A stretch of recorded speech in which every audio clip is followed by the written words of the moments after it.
Assalamualaikum warahmatullahi wabarakatuh. Waalaikumsalam warahmatullahi wabarakatuh. Selamat siang Adek, gimana kabarnya? Sehat? Sehat, Bu. Baik, hari ini kita belajar tentang pengendalian diri.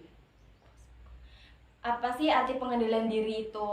Pengendalian diri dalam konsep psikologi diartikan sebagai kemampuan seseorang dalam mengarahkan atau mengatur dorongan, pikiran, keinginan, emosi, kebiasaan, sikap, atau tindakan agar selalu berada pada nilai hukum dan norma yang ada pada masyarakat tersebut.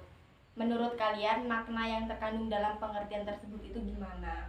Menurut saya, makna yang terkandung dalam pengertian pengendalian diri itu bukan berarti menghilangkan atau meniadakan dorongan, baik berupa pikiran, sifat, keinginan, dan emosi, melainkan menyalurkan dorongan atau dukungan dalam bentuk aktivitas atau kegiatan yang mengandung nilai moral, agama, norma hukum, susila, dan etika yang tidak merugikan orang lain. Oke, baik, itu tadi. Menurut kalian, kan pengendalian diri itu ada dua, yang dapat mengendalikan, yang tidak dapat mengendalikan. Menurut kalian orang yang dapat mengendalikan diri itu gimana? Dapat dilihat dari keberhasilan dia menyesuaikan keinginan, nafsu, serta ambisi dengan memenuhi tuntutan belajar yang diatur dalam tata tertib sekolah, Bu. Baik, itu tadi adalah pengertian orang yang dapat mengendalikan diri ya. Jadi yang itu tadi betul. Ada pertanyaan? Bu, mau tanya, Boleh. orang yang tidak dapat mengendalikan diri itu gimana? Oke, orang yang tidak dapat mengendalikan diri itu orang yang ditandai dengan sikap atau tindakan yang mementingkan diri sendiri atau kelompoknya, ingin menang sendiri, ceroboh, emosional, kasar, menyakiti orang lain. Jadi, orang yang gagal mengendalikan diri itu sangat-sangat merugikan, baik rugi pada diri sendiri ataupun orang lain. Tidak ada nilai positifnya. Beda lagi dengan orang yang mampu atau berhasil mengendalikan diri. Mereka dapat banyak mendapatkan nilai positif dalam hidupnya. Memasuki bab kedua, yaitu analisis dan pertimbangan. Dalam hidup ini banyak sekali persoalan yang harus kita hadapi. Kadang mengecewakan, menyakitkan, bahkan merugikan. Betul nggak? Betul, Bu. Kadang sifat orang atau kesalahan orang lain dapat mengecewakan. Kita tidak bisa memaksa orang harus melakukan yang menggembirakan atau menguntungkan kita. Yang sering banget kita temui di kalangan remaja itu harapan, ya enggak? Iya, Bu. Harapan yang tidak sesuai dengan ekspektasi. Harapan yang kamu inginkan beda dengan realita, ya enggak? Iya, Bu. Yang kedua, pentingnya pengendalian diri dalam berbagai kehidupan. Poin pertama apa di situ? Dorongan dalam perbuatan. Pengendalian dalam dorongan dalam perbuatan. Pengendalian diri harus dimulai dari dorongan pada diri sendiri, pikiran, keinginan, harapan, minat, perasaan, kegemaran, serta sikap dan kebiasaan. Yang kedua, Cara mengendalikan dorongan. cara mengendalikan dorongan. Yang A, mengendalikan kebutuhan dan keinginan. Manusia mempunyai kebutuhan yang bersifat biologis seperti makan, minum, istirahat, dan sebagainya yang digerakkan secara otomatis untuk mempertahankan hidupnya. Sifat kebutuhan biologis dapat muncul setiap saat. Kebutuhan akan berkembang menjadi keinginan. Kok bisa? Iya bisa. Misalnya nih, kalian pernah minum es? Pernah minum es nggak? Pernah.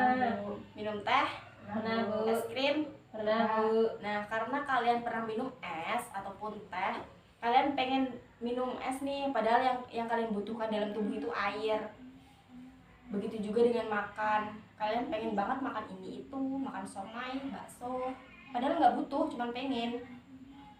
Jadi semua kalian makan. Maka dari itu kita butuh pengendalian diri supaya tidak berlebihan, obesitas, kegemukan, dan membahayakan fisik sendiri. Orang yang gagal mengendalikan kebutuhan makannya akan terlihat gemuk atau terlihat kurus malah. Yang B, Mengendalikan emosi. mengendalikan emosi.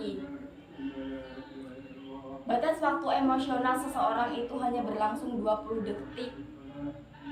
Baru tahu ya? Baru, Bu. Jadi kalau kalian dapat menahan emosi 20 detik saja, kalian dapat mengendalikan emosi. Kalau misalnya kalian emosi dalam keadaan berdiri, coba duduk. Kalau duduk, coba berbaring. Pada saat itu kalian akan mendapatkan sebuah solusi.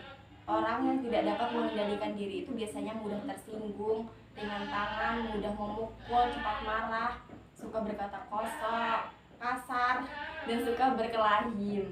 Oke. Yang C, Mengendalikan pikiran. mengendalikan pikiran. Pikiran itu harus diselaraskan dengan kondisi. Jika keinginan kalian tidak tercapai, bukan berarti seluruh harapan jadi buyar. Kamu bisa menggantinya seperti contohnya kalian pernah main volley, Pernah, Bu. kalah pernah, Pernah. Bu. sedih kan?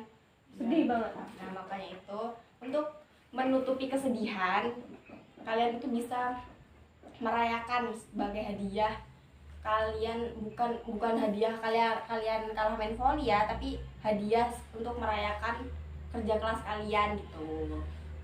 Orang yang gagal mengendalikan pikiran biasanya banyak bicara tapi tidak mau bekerja keras, suka mendapatkan hasil juga tidak mau bekerja keras, mau hasil lebih baik tapi ceroboh, tergesa-gesa. Jadi kesimpulannya, pengendalian diri itu penting bukan cuma diri sendiri tapi juga buat semua orang. Ada pertanyaan? Nggak ada, Bu. Baik, jika tidak ada, kurang dan lebihnya Ibu mohon maaf. Terima kasih untuk pembelajaran hari ini. Jangan lupa jaga kesehatan, memakai masker ya. Iya, Bu. Jaga jarak. Ibu akhiri, wassalamualaikum warahmatullahi wabarakatuh. Waalaikumsalam warahmatullahi wabarakatuh.